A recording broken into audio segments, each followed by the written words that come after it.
Every building that uses gas, electricity, or water has a meter somewhere outside the building that records usage.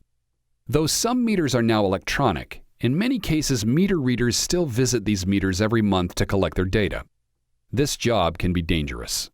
In Doe versus Manheimer, an assault on a meter reader led to a lawsuit against the owner of the property where the assault occurred.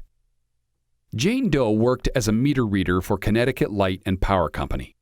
One morning, as she walked along a street reading meters, she saw a man who looked as if he was lost. She crossed the street to help him.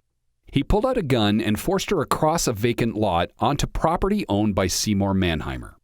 He took her into a secluded area, bounded on one side by the building, on another by a retaining wall, and otherwise shielded from view by overgrown sumac bushes and tall grass.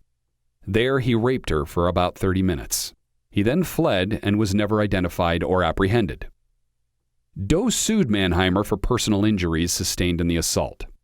She alleged that because the neighborhood was a high crime area, Manheimer knew or should have known that a third party might use his overgrown property to assault pedestrians. Had the overgrowth not been present, the area would have been visible to passerby. Therefore, the overgrowth caused and contributed to the assault and its duration. At trial, Doe presented evidence that Manheimer's neighborhood had experienced multiple rapes and assaults.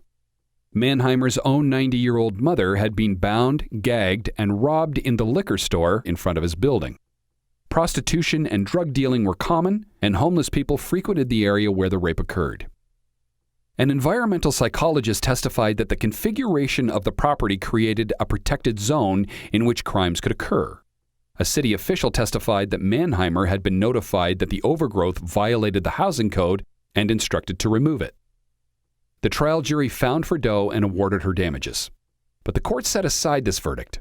It held that though Manheimer breached a duty of care in allowing the overgrowth to remain, Doe hadn't established that Manheimer's negligence was a proximate cause of her injuries.